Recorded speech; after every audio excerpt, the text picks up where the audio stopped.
एक बार एक बेटा अपने पिता से लड़ाई करके गुस्से में घर से बड़बड़ाता हुआ निकला और बस स्टैंड की तरफ जाने लगा। वह मन ही मन में बोल रहा था कि पता नहीं कितने पैसे छुपा के रखे हैं, लेकिन मेरे लिए एक बाइक नहीं ले सकते। मैं यहाँ से चला जाऊँगा और तब तक नहीं आऊँगा जब तक अपने पैसों से बाइक नहीं खरीद लेता। उसे पैरों में कुछ चुभने का एहसास हुआ।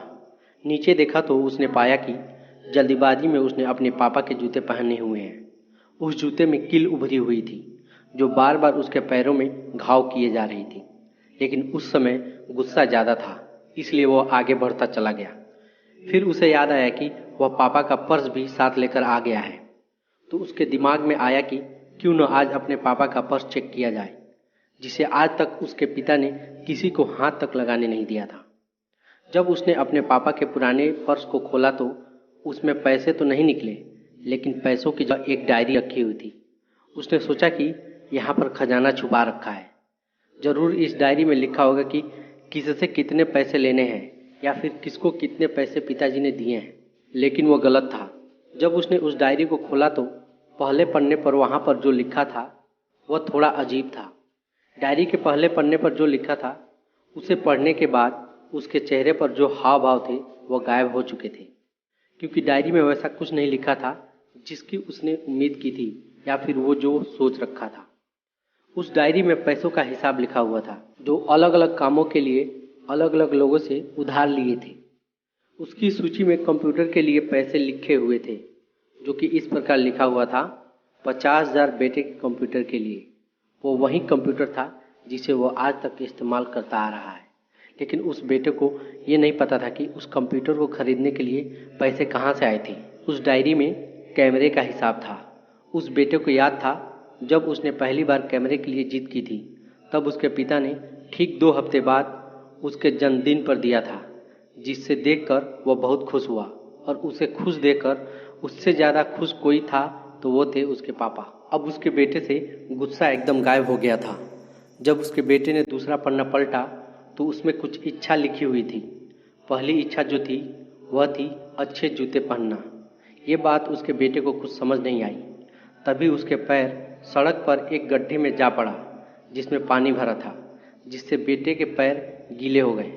उसने जूते को पलट कर देखा तो उसने देखा कि जूता जो है नीचे से फटा हुआ है। ये देखकर उसे डायरी में लिखी हुई बात समझ में आ गई। तभी उसे उसके माँ की बात याद आई। माँ हमेशा यह बोलती थी कि अब तो नए जूते ले लो, लेकिन पिता हमेशा बोलते थे कि नहीं, अभी कुछ दिन और चलेगा ये जूता। कुछ दिन पहले ही तो लिए थे। उसे आज समझ आ रहा था कि कितने दिन और चलेंगे। साथ ही साथ उसे यह भी समझ आ रहा था कि उसके पिता पर्स को क्यों छुपाए रखते थे। तभी उस डायरी को पढ़ते पढ़ते वह बस स्टैंड पहुंचा और एक बेंच पर आकर बैठ गया। और अब उस डायरी का आखिरी पन्ना उसने पलटा तो वहाँ कल की तारीख लिखी हुई थी और नीचे लिखा था 50,000 रुपये बाइक के लिए। यह पढ़कर उसका दिमाग एकदम शून्य हो गया था। अब उसके मन में कोई गिला शिकवा नहीं बचा था। आंखों से आंसू आ गए। उसे कुछ समझ नहीं आ रहा था कि वह रो क्यों रहा है। अब वो जल्दी से घर जा रहा था। जूते में लगी कील अब तक उसके पैरों में घाव कर चुकी थी। उसने तुरंत उस जूते को खोला और फेंक दिया। अब वो नंगे पैर ही दौड़ा जा रहा था और घर पहुंचा, लेकिन उसके पिता उसे घर पर नहीं मिले। उसे समझ आ गया था कि उसके पिता कहाँ गए होंगे। वह सीधा बाजार की ओर भागा और पता नहीं उसमें इतनी ताकत कहाँ से आ गई थी कि वह भागते हुए थक नहीं रहा था। वह उस बाइक वाले की दुकान पर पहुंचा। उसके पिता वहीं थे। उसने अपने पिता को दौड़कर गले लगा लिया। उसके आंखों में आंसू रुकने का नाम नहीं ले रहे थे। उसके पिता समझ नहीं पा रहे थे कि हुआ क्या है। उसने पिता से कहा कि पापा, मुझे मोटर बाइक नहीं चाहिए, आप अपने लिए जूते ले लीजिए। अब आज से मैं जो कुछ भी करूँगा वो अपने दम पर करूँगा, अपने मेहनत से करूँगा। दोस्तों, हमेशा अपने माता पिता का आदर करें, और वो भी यदि किसी चीज़ के लिए मना करें तो आप उनकी मजबूरी को समझिए। दोस्तों, ये स्टोरी आपको कैसे लगी हमें कमेंट बॉक्स में बताएं, और अब तक इस चैनल को सब्सक्राइब नहीं की है तो प्लीज़ सब्सक्राइब कर लीजिए। नोटिफिकेशन ऑल पे ज़रूर से क्लिक कर लीजिए। आप हमारे फेसबुक पेज को भी फॉलो कर सकते हैं, जिसका लिंक हमने वीडियो के डिस्क्रिप्शन बॉक्स में दे दिया है।